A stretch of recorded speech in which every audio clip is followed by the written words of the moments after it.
Hi guys, welcome back to Sports with Mono and Mono. It's August 26th, 2023. I'm actually broadcasting from our sponsor's house up in Cortland, New York. So again, we certainly thank Guy Coriano and Coriano Trucking for their continued sponsorship and really do appreciate it. And I have Eli will be joining us shortly. He's got some stuff to cover as well. But of course, we start off the show with continued thanks for all the support for Steve, and like I said, he couldn't be more grateful to all the support that everyone has shown him, and I couldn't be more grateful either. So thank you. And so we start with our monologue, and our monologue this week is, we've been focused a lot on Shohei Ohtani, and we're seeing something we really have really never seen before. A guy that pitches and a guy that hits home runs and so forth. But you know what? I think this is taking its toll. I always wondered how long he could sustain doing this. And, the wear and tear of pitching has finally caught up to him. So now he's got a UCL tear in his elbow, which, you hope it doesn't affect his batting, but I don't know how it can. I mean, the Anaheim Angels, they were all in at the trade deadline, decided to keep him and so forth, but now they're going to have to shut him down. So, I think this wear and tear on him is going to actually catch up to him at some point. So, they're going to have to make the decision: is he a pitcher? Is he a hitter? I think he's a better hitter than he is a pitcher. I'm not saying he's not a good pitcher, but he's going to be suffering this injury. This is going to probably derail this two-way player type thing. I would love to hear your thoughts on it because you know he is the face of baseball right now, and he's coming off having just a great season, and he's going to be the highest paid player in baseball when it's all said and done, wherever he does decide to sign with. So let's keep an eye on this. But like I said, the wear and tear of pitching every fifth day in Major League Baseball and DHing and so forth is a big ask, and I don't know that this is going to be sustainable going forward. So let's keep an eye on that. And I don't know how this is going to impact, the monetary value of what he is worth. Love to hear your thoughts and send us an email at sportswithmonoandmono@gmail.com. And Eli, you also, if you want to mention that we now have our Twitter account up and going. So Yes, we do. So you could actually see right down below where the email is. You can follow the show at Sports with Mono. You can see all the latest news and information there. When our next show will be, any like Q&A questions, or if you have like a question, you can actually chat with us on Twitter. You can message Okay. us, and we'll be able to we can be able to communicate. So if you have any questions, feel free to obviously not just email. You could also do it on Twitter as well. You can follow us at Sports with Mono is where you can Very look it good. up, and you can watch the live stream right there as well. Yeah, very good. Eli's doing a great job at producing the show here. I couldn't be more delighted with you. Thank you. Very good. Very good work. And So also listen, for everybody else, you could see the week 3 preseason games right down below your schedule for today and tomorrow, as well as the previous scores from Thursday and Friday. And it will change every week 1 and so forth. Because this upcoming football season, we'll make sure we get it all straightened out. well, we're going to make sure we have our NFL preview show will be Yes. next week, right? I know you're excited about the prospects of your Seattle Seahawks, and expectations are high, certainly in New York for Jet fans. Yes. And Giants are, listen, the Giants are, they got Giants are on that path. high expectations as well. Right. Right. But we'll get to all that in a little bit. So let's first catch up. And we finally did wrap up the Women's World Cup, right? With Spain beating England. beating England. It was a good match. It was a really good match. Yes, it was. It really was. Yeah, I thought it was going to go to, they were going to tie it up, but they was really good. The goaltending matchup was really key in that game. Obviously, the game winner was, of course, Olga Carmona for Spain in the 28th minute to give the only goal for the game. It was a lot of back and forth, a lot of great goaltending from both sides. Overall, I think it was such a Yeah. great game. And it actually, for Fox Sports, they had the most views in the World Cup with 1.6 million views, 2 million from the 7:45 to 8 in the morning period. And it was the most views since the 2007 World Cup record on TV. Wow. Very good. Very good. Yeah, there was a little bit of crazy controversy with the head coach of Spain and so forth. With I was going to bring that up later, but we might as well cover it now. It was kind of an awkward post celebration type thing, and I don't know. It may cost this guy his job. We're going to find out soon enough. Absolutely. Yeah. So that was good. So that's in the and I got to give you credit. You took Spain, I took England, and kudos to you. You get the one up on me here. All right. Yeah. Also, so what else is going on is we're going to get to the football in a little bit, but from a golf perspective, this is the Tour Championship weekend. This will settle, FedEx Cup champion and kind of an odd scoring setup. I don't really know how it works, but like Scotty Scheffler goes into the Tour Championship with a score of -10, 2 shots better than the guy in second place. But I like his chances. He's been there knocking on the door all year long. Set a record for most money. He's made over $35 million. I mean, he's always in the top 5, and this is a big week for that. I wanted to bring up also because last week at Olympia Fields in Chicago, it was quite the spectacular view. They had like a 3-story grandstand. I don't know if you got a chance to see it, Eli, but it was what a great setting that was. And Victor Hovland shot a 28 on the back 9, which is wow, unbelievable. This is a guy that's been knocking on the door for a while as well, and just wasn't able to finish the deal and so forth. But a 28, and so that puts him in good contention to win the FedEx Cup. And of course, what all this is leading to is Ryder Cup selections, and we talked a little bit about it last week. This is gonna dictate who is going to make the U.S. team, and like I said, we're gonna have to face guys like McIlroy and Jon Rahm. But you got to see who, Justin Thomas. He's kind of on the fence, but I think he's going to be a captain's pick. I think they need that experience and so forth. So we're going to keep an eye on that. Enjoy the golf today, but that was quite a spectacular setting for golf last week at Olympia Fields in Chicago. It was really great. It really was. I'd never seen a 3-story grandstand surrounding the green. It's something I never saw before. That's pretty cool. Yeah, it was. So let's listen, from a baseball perspective, like I said, I think Shohei Ohtani is more the news than the Mets and the Yankees, right? Those seasons pretty much done.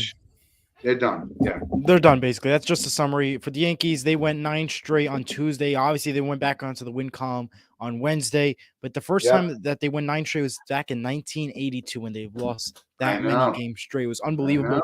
The Mets are just right far behind. At this point, it's a done-for season. Win what you can. Don't try to make your team more of an embarrassment as you can. And my point is, don't lose 9 straight again, because if you keep doing that, it really shows there is something wrong. Just both, not just from the player's perspective, but also from the coach's perspective and the management as well. Yeah. And when we look across the landscape, like the Texas Rangers seem to be teetering on blowing their lead. Don't count out the Houston Astros. They're coming on strong. So we're going to see whether or not Texas can hold on and finally get back to the playoffs with that high salaried payroll they have and so forth. We're going to find out soon enough.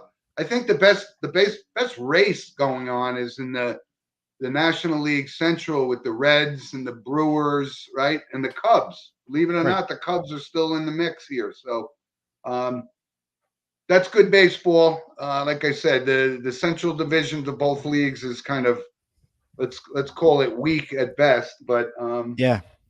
right, we'll see how that pans out. But yeah, it's going to be a long off season for the Yankees and the Mets because they got a lot of work to do to fix what's Yes, broken. they do. They do. And of course, let us know your thoughts right now on using those chats on YouTube or Facebook Yep. or Twitter, wherever you're watching the show right now. We would love to hear your thoughts about any topic that we discussed throughout the broadcast today. Yep. So listen, let's jump right into the NFL because we're this is the final week of preseason. We can get all this out of the way. Thank God. I know you're going to see the savior Giants. for the New York Jets tonight, Mr. Rogers, right? And that should be fun. Yeah, it should be fun, hopefully, and we'll see. In the And this is the first game he played since 2018, so this will be a lot of fun to see. Yeah, I know. It's kind of weird, you know. I don't know how much Daniel Jones is going to play tonight, but yeah, and I think he did play week 2 last week, so a little bit. So I don't know. Maybe because with Aaron Rodgers, maybe they might have to step it up a little bit. And the game's going to be available nationally on NFL Network for anybody. Yeah. Who's not in our area. So we're going to have our little NFL preview next week. We'll kind of go through and make our selections who we think is going to be, the formidable teams. There was a couple of some activity in the trade market yesterday. This ongoing saga of Trey Lance and why he can't get on the field for San Francisco. He lost the starting job to Brock Purdy and of all people, Sam Darnold, for crying out loud, right? So he gets traded to the Cowboys for a 4th-round pick. Obviously not going to compete for the starting job, but it could be, Dak has had a tendency to get injured in Dallas. So that's the first thing I thought of. Why Dallas Cowboys, knowing you have Dak Prescott? Clearly, there's something with that they're seeing here that maybe there may be in a need for a switch up. Now, obviously, we all know Dak Prescott will play, but we know he can get injured just as quick, and he's done it for the past 2 seasons already. So we know that he would obviously be a great selection and great choice for this Dallas Cowboys team. However, I think if the Dallas was smart, I would play him a lot more and see what he's capable of doing. And maybe he is worth being the starter quarterback. I know everybody says go for Dak Prescott, but Dak Prescott has caused a lot of, trouble within the past few days. I know, you're supposed to have him as your backup quarterback, but this might be your ultimate go if, Dak Prescott is not the great answer after week 1. So definitely look out for I think what we're going to find out was whether or not Trey Lance he was worthy of the 4th pick in the draft a couple of years ago. Right. I don't know. He doesn't seem to have gotten 3rd in the draft. We haven't seen him play enough to even know whether or not he's going to be what we would consider either a bust or, Well, with Dallas, there's absolute chances are all around, especially with Dak Prescott, just takes one wrong move to change it and he gets injured quick. So that's also another, twist you could add to the mix. Yeah. And a couple other things, right? We still got this Jonathan Taylor saga. I don't think he's, they're not paying running back. So, I mean, I think he should be wise to sign his contract and play with the Colts this year because there's not a big trade market for him. And, teams aren't willing to give up, a 1st-round pick for somebody that's, really kind of unproven. He's got a lot of talent, no question about it. But they put it out there and there's really been, let's say, moderate interest in picking him up. But, and again, we go through this whole thing again with this Chris Jones in Kansas City, right? In the final year of a 4-year, he's supposed to make $20 million and he's holding out. So I can't figure this stuff out. It drives me crazy. Right. I mean, you're under contract, play it. I've said this time and time again. It drives me crazy, but it is what it is. These guys want to hold out. I think he's absolutely a great player. He's one of the best defensive players in the league. No question about it. But you can make your $20 million this year. You have that another breakout year, and you'll get rewarded. But this is the holding out. We've seen this time and time again. It never really goes in favor of the player. I mean, I don't know if this is his agent making the calls and so forth. So keep an eye on that. He could end up somewhere, right? But the whole thing with the Jets and the running backs, right? They signed Dalvin Cook. I don't know if he's still that marquee running back. So I don't know if that's going to have as much an influence on the Aaron Rodgers right situation. And like I said, a lot of people are picking the New York Jets to win 15 games. And I keep saying, I don't know how. I honestly don't know how. If you watch the first episode of Hard Knocks and you see those no-look passes, you're going to see right away, there's your problem right there. And I don't know, maybe the coaching staff says that's okay.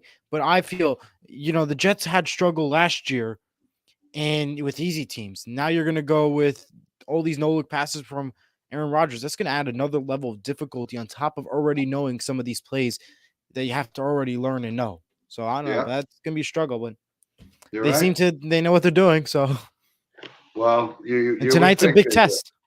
It is.